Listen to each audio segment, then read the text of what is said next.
Greetings everybody and welcome to Madrid Ball.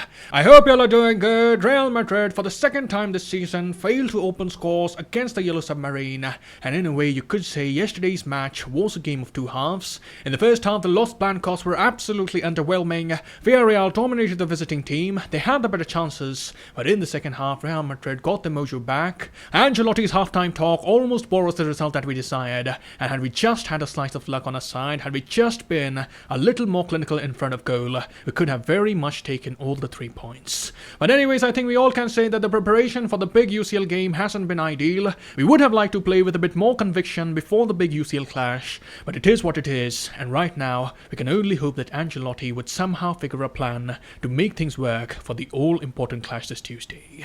So in this video we would be doing the post-match analysis of Villarreal vs Real Madrid. We'll talk about the significant happenings of the game, and without further ado, let's get started. And having a look at the lineup, there was Courtois in goal. In the back four we had Marcelo, Carvajal, Militao and David Alaba. In the midfield we had Cruz, Casemiro and Valverde, and in attack we had Asensio, Bale and Vinicius. And we'll skip the shout-out section today because none of you predicted a stalemate, and if we shared some thoughts on the starting 11, we did see Modric given a break by Carlo Ancelotti, and we had suspected that Ancelotti would be looking to bench one of Modric and Cruz. That was rumoured before the match began, and it was vital that Ancelotti handed some rest to the veteran to keep them fresh for the PSG game.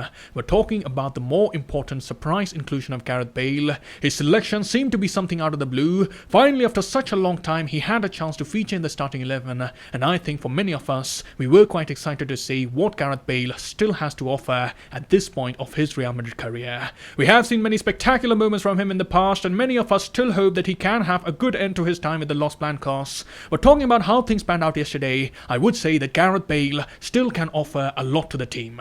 In the first half, he wasn't much involved. Clearly, it looked like Ancelotti had asked him to stay high and attempt to make those runs beyond the defense. It's understandable why Ancelotti would ask Bale to do that. In his prime years, he was a good header of the ball, so his teammates did try to find him putting in a few crosses, but it just seemed that Bale and his teammates didn't happen to be on the same wavelength. There were a few occasions when the likes of Cruz, Marcelo and Carvajal were not able to pick out the runs of Bale, and it is quite understandable. The last time that Gareth Bale played for Madrid was way back in August, and after such a long layoff, you can't just expect the team to instantly connect with him.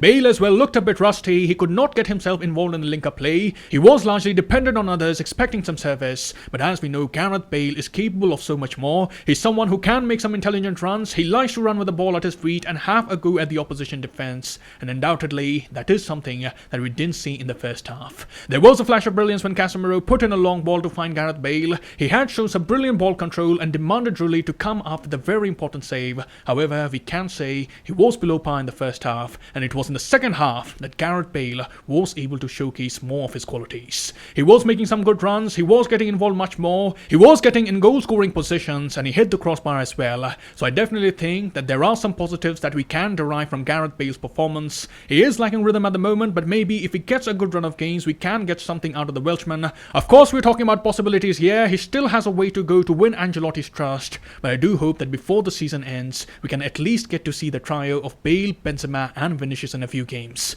These are three quality players who can be nightmare for defenders, and I would be excited to see Real Madrid with that forward line. So let's see if there's one last twist in Gareth Bale's Real Madrid career, and let's hope he can play a role in the UCL in case we do end up playing PSG without our most reliable goal scorer. But talking about the first half in general, Real Madrid obviously were the second best in this half. It was Villarreal who were pushing Real Madrid back. They had more control in the game, and Real Madrid could not create much on occasion when they did have the ball. Most of the attacks happened from the left. On the right, we were missing the calm and composed figure of Modric, and truth to be told, neither Asensio nor Valverde looked to create much on the right. So ultimately, we again had to rely on Vinicius Jr. He was the one creating a lot of trouble to the defenders, but sometimes he just had too much to do all by himself. Unai Emery was well prepared for what Vinicius had to offer. He had deployed Foyth and Samuel Chukwueze to double down on Vinicius Jr. At times, we used to see the Villarreal defense go with the back five, and that resulted in Vinicius finding very few spaces to have a crack at goal. He drew in a few fouls and constantly troubled the defense, but mostly he was taken care of. So we didn't see Real Madrid threatening the Villarreal keeper a lot. Villarreal did very well to recover the ball as soon as they lost possession. They didn't allow Madrid to take charge of the game, and on the other side, Marcelo was getting absolutely destroyed by the pace of Foyth and especially Samuel Chukwueze. It was a very poor night for Marcelo, and maybe Ancelotti could have chosen a different player who had the defensive qualities to deal with the pace of Samu. So we can say that Real Madrid were a bit lucky as Shakwezi wasn't making the most out of the good runs, his final ball wasn't up to the mark, and eventually Villareal weren't able to take the chances. In the second half, however, Real Madrid came back with much more desire and purpose. Fede Valverde was doing more of what was expected of him, and the spaces between the Villareal defensive lines were opening up to an extent. Vinicius, Bale and Jovic all had the chances, but sometimes we were unlucky, and sometimes we were just denied by the brilliant skills of the Argentine keeper Rulli. So yes, the points were there for the taking, we could have done better, it wasn't the kind of result we were looking for, but nevertheless we take 1 point and look forward to one of the season-defining games that Real Madrid will be playing in the upcoming week. We have a massive task getting a result away from home. We still don't know if Mendy and Benzema would be ready, so let's hope when the time comes Ancelotti will have a healthy squad to count upon. And as for the opposition analysis, we would be doing that very soon on the channel. So those are my thoughts on the game, and let's conclude this video by hearing the thoughts of Carlo Ancelotti. The coach assessed the performance of the team as he said, we needed a bit more of clinical edge. With little more luck, we could have got the goal today. We had 3 one-on-ones against the keeper, hit the bar twice. I'd be concerned if the team wasn't creating chances to score goals. However, we did that and looked to create more, but we just need to be more clinical. He further said, I'm happy with the second half, but less so with the first. When you play good football and the team is doing well, you come away more satisfied than sad. We had several chances in the second half, but we have to move on. And I'm not quite sure how to take these comments, because as a Madridista, you can never be satisfied with the draw, but on the other hand, it is understandable that Real Madrid already had their minds in Paris. We have a 4-point lead, and that probably is making Ancelotti say that he's satisfied with the 1 point we have taken from the game. Then Ancelotti was asked for his thoughts on the performance of Gareth Bale, and he was asked about the chances of the Welshman playing against PSG. You can also see Bale made the cover of AS and Marca, so probably the media feels Bale should be utilised in the big game. And Ancelotti said, we have to wait and see what happens over the next 2 days. I hope we can get everyone back. Bale had an opportunity and he played well. He deserved to score and he was a threat in attack. He did exactly what was asked of him. So those were the thoughts of the coach, and that concludes the post-match analysis of Real Madrid versus Villareal.